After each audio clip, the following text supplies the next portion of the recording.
course, it does depend on where the circle is going to be. If it's dead center, I don't expect anything really too much. Yeah, the circle shifts on this one really put teams out of it. I mean, Okay. you've got to have your vehicles in line. Okay. Teams haven't moved far enough yet that I think this is going to be a huge issue, because if they choose to drop outside the circle, grab vehicles, loot, come back, they're doing that, they're fully aware of what's going on. Where sometimes you get that decision sort of made for you. As we're seeing, Los Leones is going to get a little bit busy, a little bit crowded here. It's going to feel like a subway in New York, at least in 2019, as we're seeing a lot of these teams stacked on top of each other. The olden times. The olden days, yep. Yeah, back then when you saw a packed subway with a single empty car, you don't go into that car. Nowadays, every single car is virtually empty. The opposite of Los Leones, which is just so crowded. Oh my packed. goodness. It's actually a lot of teams here. Los Leones, I've seen, can hold 2.5 as like a maximum. There are 4 teams. Okay, there's an argument for 3.5 right now because y'all have two teams, 2 players still outside on the excerpts. But here, Dream Eaters, I think they recognize how crowded it all is and want to be backing off. Toffees is certainly shouting that information. Guys, they beat us here. They're here already. Run! Just run! It's like Alpha Legends in that last game. Yeah, actually. To be fair, the loot that Dream Eaters have on this exit path is still pretty good, but Zero and Lord's angle could spot this out, especially if he has a scope. I don't know how many compounds he was able to loot up himself, but this is gonna be a little weird. I actually wouldn't be surprised to see a team, if they find an opportunity, to go for an aggressive play in this Los Leones area because of how impactful the west side of the city can be in this first phase. And this is really interesting, Cameron, because of the way that the plane path was and because of the timing of the circle. Yeah. A lot of teams didn't choose to grab a vehicle and go far north. Pretty much every single team is still within the circle. C9 went a little bit further up. They went up to Pozo, but it's still very much within driving distance. Footballists went a little further north up to Hacienda, but like nobody's making a long bomb up to like water treatment or El Azar. Like people are staying pretty close to the chest. And I think it's because of what I was talking about, the idea that just the rotations on this map are so important, and giving yourself more time and more options being closer to the circle, I think, is going to benefit a lot of these teams. That doesn't mean that you don't want to be grabbing a vehicle at the very beginning, even if you're not using it to travel long distances for your initial loot path. You still want to have access to them and verse it. Losing a tire is not really the greatest thing. Now, granted, tires are especially vulnerable on this map, and the most vulnerable tire is the tire of a buggy. Like, if you miss this thing, something's wrong with your calibration, because they're larger than a person essentially, and there's no cover. Yeah, I mean, just turn on gyro, guys. Come on, what are you doing? Be a pro player. Just step. I mean, I can't. Not that I can do that. Anyway, yeah, don't miss the tire, guys. Don't miss the tire. Really, it's just as simple as that. But no, I think that's just somebody being saucy as they were driving by and realizing, wait a second, running by. Hey, I don't want you to have that. It can be a little annoying, but only taking out one on a buggy is even kind of. One of the best things that I see some players do, and what I personally love to do, is that when my looting is done, I have my vehicle, and especially if I'm just hanging out in the first phase, waiting for the circle, just kill every single tire that I come across. Yep. Every single one. It feels so spiteful, but it feels so good. You're just like, I feel like a comic book villain at that point. You know what I mean? Feels great. Yeah, with like the twirly, not even a comic book villain, but like an old school noir, like with the twirly mustache. I see you here, kids. You and your vehicle's going to be driving away. No, you can't see it. I'm twisting the imaginary mustache. Also, the accent wasn't. I could feel it in your voice. Perfect. Another person who needs to be perfect right now if they want to hit these shots has got to be Sixless. Out on his own, Kel Surprise. But this time, Dream Eaters, I think, just going to leave him be for now. They have bigger fish to fry, or at least closer ones, with Yala Esports here, still sharing their backyard. Good information gathering that they're doing right now. I'm going to be a little worried about the loot because I don't think they had that much time and that much space to loot up for a full squad of 4. But it's not going to be. I think it's better than what it would have been on a map like Erangel with a couple of scrap locations. I do think those warehouses could supply them with enough to be, let's say, 80% topped off, and it's good for them to realize that going for a position the first phase is more important than trying to max out the rest of that 20%, because there's a lot of people already coming into the center here. You saw a little bit of the map, a couple of teams already there. I'm looking at the main map. It's 1, 2, 3, 4, 5, 6, 7 teams within like 200 meters of Los Leones. Oh, God. Oh, boy. All right, taking the shot and getting shot back. Axer, I believe he was taking shots over towards... Oh, and now Loops is getting involved, too. Oh, my goodness. What can of worms did Konina Power just open up? Oh, my goodness. The horse biting off just the hail bay. The bay of... The hail of... Oh, okay, hang on a second. It's too much hay, and it's in a bale. The bale of hay was too big. We got there. We got there in the end. We Piece got by there. piece. Sound it out. Yep. Spell it, if that helps. Spell it. Okay. Oh, no, good. Not good. Less good, though. Now that Tempo Storm is highly aware and Spectre is continuing to close the distance, you can see the damage just raining in as Rob and crew have got to try and take over this. It's not even a compound. It's just a couple of houses. And especially given the fact that both of these teams are going to try and thirst for these kills because they don't want to have the other one steal it away. This is a very bad spot for Konina Power. Oh. Yeah, and it was really bad when they were very spread out, but Tixie, he's trying to find a trading angle. I think they've been able to stop the bleeding for a quick moment, but that tower being caught on the benches is not the greatest for any sort of follow that they had. They do lose their fourth player, and actually Gonzo is still out off on the side in a vulnerable position, but Tixie, he's tried to put pressure onto Loops, and Tempo Storm actually backed off. So this means that they could take this fight against Loops without any worry of third partying. Yeah, but losing Axer there, that was a big deal, especially this early in the game. The first player out on the server, nobody wants to be the first player out on the server, but I think Tempo Storm made 100% the correct decision because they knew that Loops was getting involved. So what they wanted to have happen is they wanted to put themselves on a more even ground with Loops. So they looped themselves around, and now they're in a really good spot. Now they are in a super good position to keep tabs on Konina Power and Loops. Yeah, this is solid positioning for them. It's not even just Loops, it's the fact that when they were fighting Konina Power, they were basically in the middle of the field at the bottom of what's essentially a bowl created by the terrain. And we're seeing so many teams rotate into the circle faster than I even expected. They said, we're going to take that point, sure, fine, but we don't want to get called off by 3, 4, 5 other teams pushing into this position. It's getting really, really stacked around this area. It does look more stacked than it actually is on the map because of how big the map is. Yeah. But the lines of sight are there as well. If you have a scope, this is your favorite map to play in.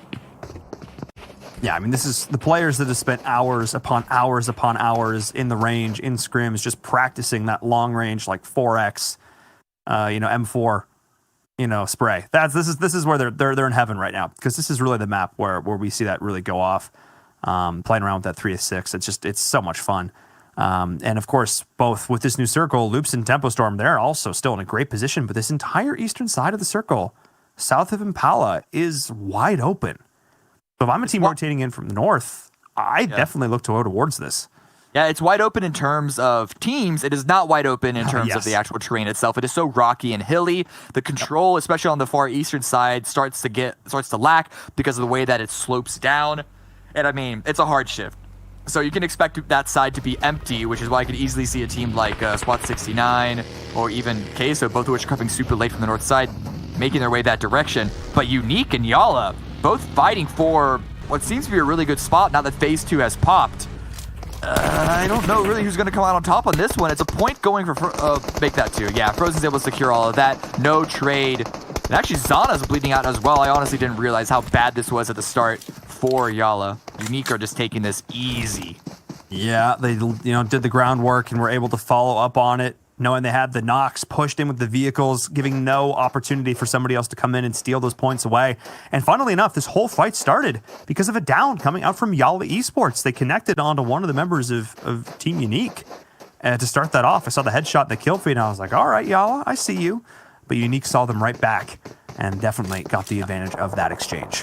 Yeah, being able to hold strong when a team pushes into you like that is a sign of a really good team. And Unique, they're starting to step it up. They're we're developing a not long yet, but a medium length list of teams that haven't been performing to expectations, and Tempo is one of them, and they're currently getting shot out by Umbra with the high ground here. These cliffs can be very, very powerful good control. I think there's going to be a number of teams all vying for this sort of line that goes down the west of Los Leones.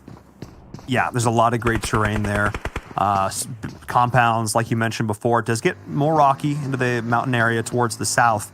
Harder to control, but still offers a lot of angles. Oh, no. Spec should hit those. Normally he hits those. I mean, I call him, he's making ghosts out of everyone else. The man formerly known as Spectre.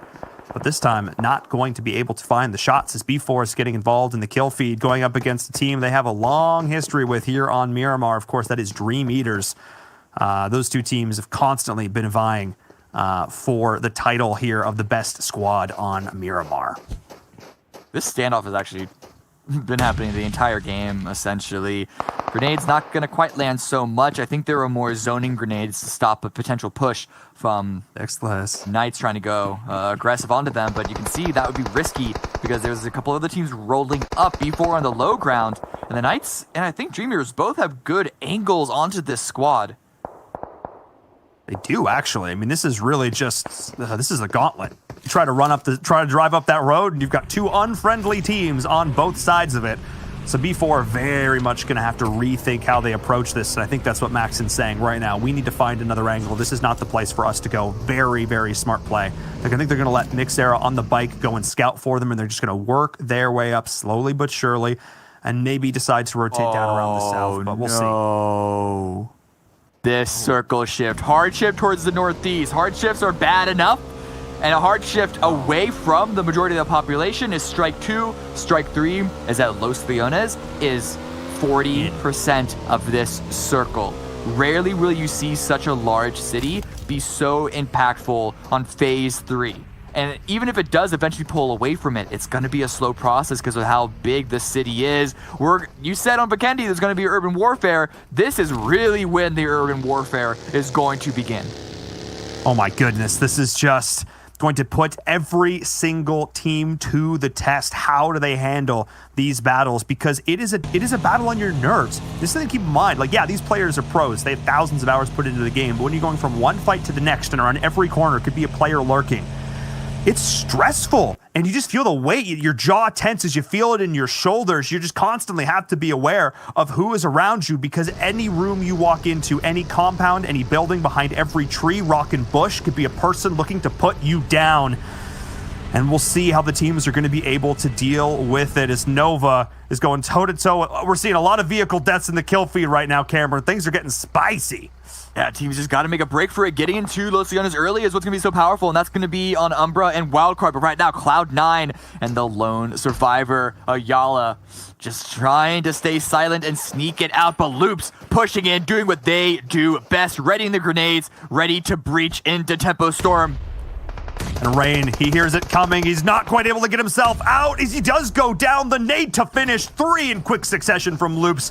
We call them the Breachers. If you have a compound, they will take it from you. They slipped. Hello, Bird. They slipped last game into SWAT 69. They're going to come back with a vengeance, this time up against a bigger fish in Tempo Storm. Spec missed some shots earlier, but he's going to need to be point and picture perfect. The bullseye drawn on the heads of every member of Loops Esports. Can they find the shots? Defensive initial smokes coming out from Tempo Storm, but this does give the opportunity for Loops to get up close and personal along the wall without getting taken out on that approach, which means that they can sneak around the sides and find alternate angles. It's all going to be on Dream Eaters protecting Tempo Storm. That is, if they even care to. A good counter grenade coming out from Tensa. Is the follow-up going to find any more? Trying to get them through the doors, the smoke, creating a little bit of an angle, not quite finding it there. Needs to have the perfect memory on where those doors are. But Spec is there. I actually love the angle that Tempo is holding right now. It is a perfect crossfire. The lob and knock? No, not quite far enough. Tempo Storm are only going to have so many grenades, though, and you're right, Dream Eaters basically are forcing Loops in. There is no left, there is no right, there is only straight forward because anywhere else is being covered, and this is really limiting their options. This is actually not as bad as it could be for Tempo Storm. Yeah, and the circle shift does help them out a little bit as well. Nice nade again from Tensa. Should be revived a second time. And the next one goes through Dadeen, but Spec takes it, and that's huge. This is it, but everybody is so damaged because so normally, this is Loop's go button. This is where they start. This is where they come online. That is the switch that they flip, but because they've already taken so much damage, because they have a player down, they can't do this. And now, the third party from Dream Eaters is coming in, stealing away all of Loop's hard work, and the perfectly cooked grenade. Cook Tensa out here, chef de cuisine. Beautifully cooked, beautifully executed. That one gets cut a little bit short, and Tensa is going to fall here as finally Loops are going to be able to take him down. He's holding on a little bit longer. They've got to find the angles. Kayowski, point blank range. There it is. Carrillo will finally be the one to execute, but my goodness, did that take a long time. It did. A lot of resources from both teams. I don't know how much Loops are going to be able to top up with the bodies of Tempo Storm, and they know that they have to move into Dream Eaters, who have been waiting, salivating this entire time, knowing that kills are about to come their way. Matic, first chance to find a lot. They heard the Tensa was cooking. They're hungry, all right? They're hungry. Ray comes through, and the blue chiming in as well. That's one knock. Can they find more? Kayowski might be able to find his way in, but there's more opportunity. The Federal is going way off in the distance to try and break line of sight as much as he can, but just the blue damage is only going to add up more and more, and his meds are not that good. That prolonged fight with Tempo Storm did its work. Federal is ticking down. Both of these players are trying to just heal up as much as they can. Team Uniques drops as well. Kayowski goes down to the blue. Oh my goodness. Terrible position once again for Loops, the team that we always talk about as being so good on the aggression. Against one team, yes, but against two teams, just not possible. Not here on Miramar. For able to find their way into the circle. We saw how much on the back foot they were being on the southern side against that northeast hard shift a couple of phases ago. But they're able to get in with all four up and standing off against Cloud9. A couple of shots back and forth between the two of them, but no full engagement just yet. They just want to establish themselves before they know they have to go to the city or not. But Loops, Dadeen, also coming up against Cloud9, trying to find a little bit of cover. Tires are taken to make the next rotation for them a lot more difficult. But I love the fact that B4 not tunnel visioning on this. We've seen the punishment that happens when you tunnel vision, but they're already looking towards what the next position is going to be. You can see it on your minimap of the one player. It is Pedro. We always see him as a scout. Didn't pay off so well for the last game, Pedro. I'm going to be honest with you, buddy. But this time, I think it may do some work here as we get a recap of that fight. The nades from Tempo Storm doing their work. Eventually, Spectre does go down himself, but Loops committed so many resources to taking the fight up against Tempo Storm. They just had nothing left in the tank. And you can see it here, forced to retreat so late, and all of their players just in shambles, but so much fighting already happening on the map. Just those nades by Tensa are very, very good, but I feel like too many of them were just close to being perfect, but just barely missed the mark. And the one that he had at the very end, if he was able to cook it a little longer, if Loops pushed just a second later, I think he would have nailed two of them, making it a 1 versus 2 on the push. But unfortunately, get taken out in Cloud9. They're sending it in. The circle, it's a median shift towards the southeast, and there's a big old clip that no one's really established control just yet on. There could be opportunity for B4, but that is if they can take out Cloud9 first.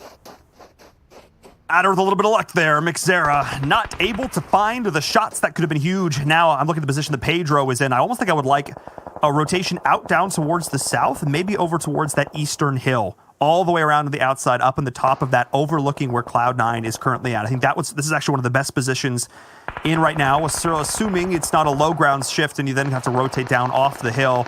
So we'll see what direction B4 are going to go, and it looks like that's exactly the angle they are going to take because this city is getting oh so crowded, Cameron. Everybody's coming to town. We're having a party. It's not the crowd that's increasing, it's the area that's decreasing. Football is Solke trying to trade back. He just lost his teammate in Lutz, but everyone is having to push in from the north and the west. And it's just leapfrogging from one compound to the next. And if you're a team that's not inside of hard cover, but you're also not in the circle like footballists, it's going to be a hard push, but a good grenade from Queso, who the analysts question their abilities to perform here. Well, they're trying to remind them why exactly eyes were looking at them in the first place. I mean, they're here in the PUBG Mobile World League West. They have made it some of the best teams in all of the West. Representing, of course, coming in from South America, playing in the PL, I mean, this is one of the teams that has looked so fantastic for so long. They've got an org behind them who is so well established in the world of mobile esports. Team Queso is a household name in the world of mobile esports. But this team needs to live up to the expectations. They need to step up because they have been so quiet. This cheese, pretty lackluster. Gotta add a little more spice to this. Give it a bit of a Tex-Mex Southern flair and slicking wildcard. Well, they're trying to make it a wildcard flair, but 2 knocked. It's a 1-for-2 trade. But luckily, Sam is there at the end. Can he revive his teammate before Marco comes in with the final push? No, it's not just Marco. It's also Ayala peeking through the side and takes a lot of damage, but able to keep his teammates up, or at least one more of them. Mystic, unfortunately, does get confirmed. And they're all low health. I wonder what their meds look like. Ayala's look fine, and wildcard should give them a few more. And they're inside the phase. One hallway, 6 or 7 guns. No problem, says Team Queso. We walk away from these, only losing 1 player and absolutely decimating wildcard going out. Dadine also did fall during that, the last remaining member of Loops, and Konita Power will join them as all of a sudden this kill feed just lights up. You can hear the shots raining from everywhere. As this circle, though, has shifted into the city. This is what I was afraid of if you're a fan of B4. They did go up and they took this high ground. Now they have to make the trek down the hill. But lucky for them, so many of these tall buildings, these skyscrapers are still in play, which means that teams are going to have a lot of line of sight blocking tools to do this. But Levi biting off more than he could chew this time. Cloud9, they are looking so strong. And now B4, this is going to take them so much longer to have to rotate in because they have to help them up. This could actually be huge for them. E4, I was about to say, and they're doing what I was going to suggest anyway, is having a 2-2. 2 in the city. That's going to be McZero and Pedro. Levi and Maxon staying on the high ground, leaving at the last second if they can, but ultimately trying to deal damage and thin the herd for the 2 teammates here on the ground floor. It was the Knights that had the angle onto Levi, not Cloud9. Knights were there being Cloud9's essentially, what is it, fairy godmother, the guardian angel? Ah! Yes, the guardian angel. I got there in the end, okay? You did, right there with me, buddy. We got this. Does Nas have this? Yeah, he's actually still alive. I'm surprised he's been able to crawl so far forward. He's actually inside the circle, but his time might be up. I say that. Yes, he does go down. Mixera also gets dropped by Alpha Legends. What can Pedro do? Where can Pedro even go? He has his teammates following up behind, leaving the high ground, but the blue is also pushing in. Yep, C9 have full eyes on this, though. They're going to be watching for the rotation. Lucky, though, for them, there's a little bit of smoke and cover to do this, but C9, they're going to continue to try and leverage this angle. They're looking in a great spot. Alpha pushing in onto Dream Eaters. Everybody is getting oh so low. Matic down to a scrap of HP. Holding on just a little bit longer. I can't even tell who's still alive in this fight. I actually think everybody in that building is down. The last man standing, though, for Alpha on the outside looking in. Old Man and Kato were trying to crawl back to him. Anything they can do as C9 is continuing to pester B4, not letting them get in, not letting them be safe. C9 moving in ahead, getting the low ground, getting the compound early. Paid off for them here. They placed a bet, and it paid off. Let's see if it can also pay off for Dream Eaters in their scrap up against Alpha Legends. Xera does go down on the side of Dream Eaters. They're still trying to crawl in from the south side. I think there's only 1 player remaining in Pedro. Oh, no. I mean, they're used to playing by himself, but he's going to have to cross a road into multiple full stacks. Entire squads. Got 4 members of Cloud9 still standing. It's only 4 kills, but in a circle like this, in a game like this, you take those. Oh, yeah. Oh, yeah, you do. You take those. But Pittsburgh Knights, they're still been involved as well. They talked about this, the Guardian Angel. You know, they were being needed to continue to keep them down as they've taken over this building. And now you can see where all of these teams have planted their flag in the ground. The last man standing for, I think, Team Umbra there is Vindex. Somebody was getting dropped on the outside. Yeah, Vindex is just holding on. Carnage, though, does get dropped. So does Sixless. A nade from Prolord making up for game number 1. He's got the high ground. Finished the kill onto Carnage, sir. Forced to reload. Trust me, you want to confirm these kills onto Pittsburgh Knights because they will come back to haunt you. And Carnage gets in? No! J7 couldn't get the res! No! J7, you let him down! Oh my goodness. It was hard for Prolord to confirm that because he knew that there were multiple members of Knights still standing, exactly why you don't want to hold the peak too much. Peak up for a split second, then duck right back down, or that's what happens. So Knights able to stabilize with 3 up, but Queso, they recognize that there's an opportunity. There was 2 down, 1 fully knocked and 1 on the revive. But are they going to be able to get inside in time? Raven tossing out the grenades to delay them at least for a moment. And yes, all members of Knights are now back up and standing. But Queso holding the angle of the exit that they're going to all need to take. And the blue is moving in. Who moves first? That's the question. The game of chicken. Raven trying to find the shot, trying to throw out the grenades. Way too long. Actually, without Marshall, though. Pmwl are here. J7 is healing up the back of it, but no! He mistimed the heal! The blue takes him down! And everybody's down! The blue takes everyone. I like the push by Queso there, but the chaos was too much for them to handle. And now we're looking at the top 4 teams. Pedro trying to heal stim it out, but Cloud9, they're pushing forward into Dream Eaters. Oh, this is C9's game to win. Pedro's just going to try and survive as long as he can, see how many meds he has left up. But of course, in a top 4 situation, Dream Eaters B4, yeah, we expect them to be here. But it is C9 in a great position. Pedro gets the first one, but he just goes down. There's not a whole lot he can do there. Also denies the point to the blue for good measure, while also downing a member of Cloud9, giving a potential opportunity to their crosstown rivals in Dream Eaters as Alpha Legends just tries to hold on. But this is the game C9 has been waiting for all day long. C9, they're trying to spread out as much as they can, but Adder, he is on the edge of where the lip is, so it doesn't matter. They're using the cover to push forward. Now that Pedro is out, they don't have to worry about their backside at all. They're going inside the building. Beowulf securing a kill. There's just one Dream Eater member left, one Alpha Legends member left, and Toffee's on the high ground. I don't think he was spotted, but at some point, they can hear him. They're going to have to figure out where exactly he is. Yeah, they can hear him on top of the roof. They know exactly where he's at. The other question is, who's the last man standing? And are these players from the same team? You can see Adder and Uneven stacking up in the doorway. Bayo cocking the nade. It's going to go in, and that's what they're going to time the push. Exactly done, but Uneven actually took some more damage from that than Toffee's does. Uneven the jump shot. That's going to be it, though. No problem. Waits for the reload perfectly. Stop! Stop it! Leave him alone! Leave him alone! Nah, C9's just going to say, look, it's fine.